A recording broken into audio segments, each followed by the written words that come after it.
Assalamualaikum teman-teman, apa kabar semuanya? Semoga sehat-sehat selalu ya.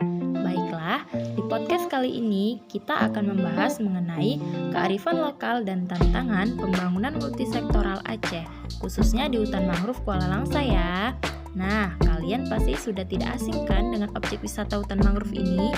Baiklah, kali ini saya sudah bersama narasumber saya yaitu Duta Pariwisata Kota Langsa tahun 2021 yaitu Kak Risna Maulija. Oke teman-teman, langsung saja kita sapa. Halo Kak Risna, bagaimana kabarnya Kak? Halo semuanya, Alhamdulillah kabar aku baik. Gimana teman-teman? Semoga kita semua selalu dalam keadaan sehat ya. Alhamdulillah ya Kak. Sebelumnya nih Kak, Kakak sekarang sibuk kegiatan apa nih Kak? Kalau ditanya kesibukan saat ini, sekarang saya mahasiswi semester akhir di Institut Agama Islam Negeri Langsa atau IAIN Langsa. Nah, selain kuliah, saya juga sedang menjabat sebagai Duta Wisata Kota Langsa pada tahun 2021 sampai 2023 saat ini. Wah, cukup keren ya Kak. Saya juga mau berterima kasih nih Kak sama Kakak karena Kakak telah bersedia untuk membagi sedikit pengalamannya kepada para pendengar podcast saya. Iya, sama-sama ya. Saya juga berterima kasih karena sudah diberikan kesempatan untuk bisa menjadi narasumber di podcast kali ini. Semoga dengan podcast kali ini nantinya dapat menambah wawasan saya pribadi dan juga para penonton semuanya. Oke Kak, sebelumnya nih kan Kakak kan menjadi duta pariwisata nih, apalagi dalam bidang perkembangan pariwisata hutan mangrove. Coba nih Kakak jelasin sedikit kepada teman-teman kita yang sebelumnya kurang paham. Apa sih pariwisata hutan mangrove itu? Nah, jika kita berbicara apa sih hutan mangrove Kota Langsa itu? Nah, hutan mangrove Kota Langsa adalah sebuah taman ekowisata di Desa Kuala Langsa atau Aceh yang terletak di kawasan lindung. Nah, destinasi ini memiliki lebih dari 35 jenis bakau yang menjadi penyeimbang di era deteriorasi dan pemanasan global.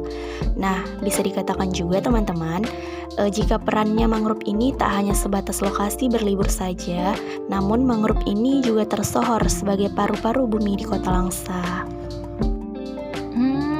Hutan mangrove ternyata sekeren itu ya Kak.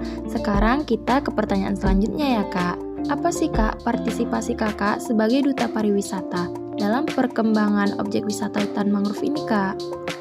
Jika kita berbicara tentang partisipasi saya pribadi sebagai duta pariwisata di Kota Langsa, sebenarnya partisipasi ini tidak lepas dari yang namanya dukungan dari Dispora Kota Langsa yang ikut membentuk kami dalam mengembangkan daya tarik objek wisata hutan mangrove ini.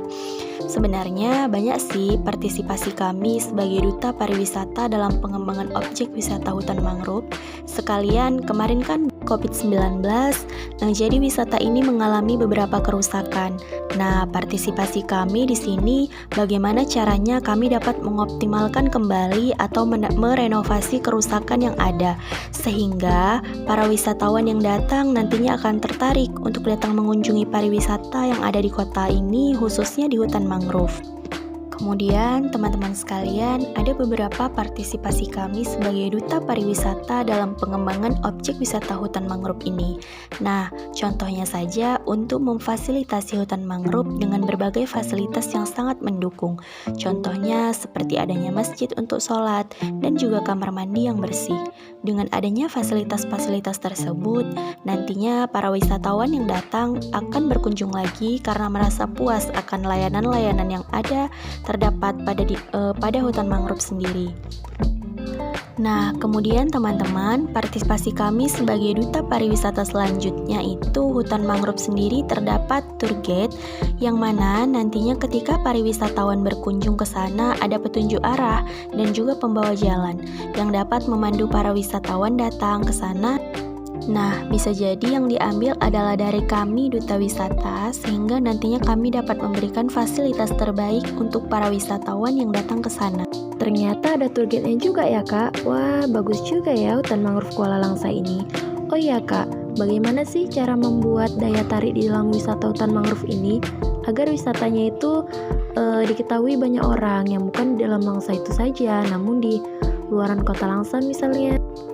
Jadi, kalau untuk menjadi daya tarik wisatawan, untuk hadir ke hutan mangrove biasanya kami itu menggunakan dengan metode promosi, yang mana promosi itu kan dapat membuat orang lain tahu nih akan sesuatu hal yang mereka belum tahu. Nah, dengan begitu, para wisatawan ini dapat tahu di mana sih lokasi hutan mangrove sendiri dan juga apa-apa saja fasilitasnya. Biasanya kami mempublikasikannya itu melalui akun-akun Instagram Hutan Mangrove Kota Langsa. Oh iya, dengan metode promosi ya Kak. Jadi bisa nih untuk teman-teman follow akun Instagramnya @hutanmangrovekota-langsa. Hehehe. Nah, pertanyaan selanjutnya nih Kak, tantangan-tantangan apa sih selama Kakak masih menjadi duta pariwisata, khususnya dalam potensi pengembangan hutan mangrove ini Kak? Ketika saya menjadi duta pariwisata Kota Langsa, sebenarnya cukup banyak ya tantangannya, karena memang bagaimana caranya kita dapat mempromosikan wisata Kota Langsa ini agar lebih dikenal oleh orang banyak. Namun tantangan yang menurut saya lumayan berat itu tantangan tentang programnya. Jadi gimana kamu itu bisa pastinya memiliki program kerja tersendiri, dan mungkin program kerja kami itu kurang disetujui atau memang berbeda pendapat dengan program-program pendukung lainnya. Baik, terima kasih kepada Kak Risna yang telah bersedia membagi sedikit ilmu dan pengalamannya kepada para pendengar podcast saya ini. Semoga dengan adanya podcast ini diharapkan para generasi muda membawa perubahan yang lebih besar lagi ataupun melakukan pengembangan lagi terhadap hutan mangrove, sehingga nantinya hutan mangrove ini dapat dikenal banyak orang, terlebih lagi dari luar Kota Langsa. Jadi kesan dan pesannya teman-teman, kita sebagai anak muda dapat menjaga kelestarian hutan mangrove Kota Langsa agar lebih dikenal oleh banyak kalangan luar dan bisa go internasional. Amin, amin ya robbal alamin. Baiklah, saya Sari Murni pamit undur diri dari podcast kali ini. Terima kasih semuanya. Wassalamualaikum warahmatullahi wabarakatuh.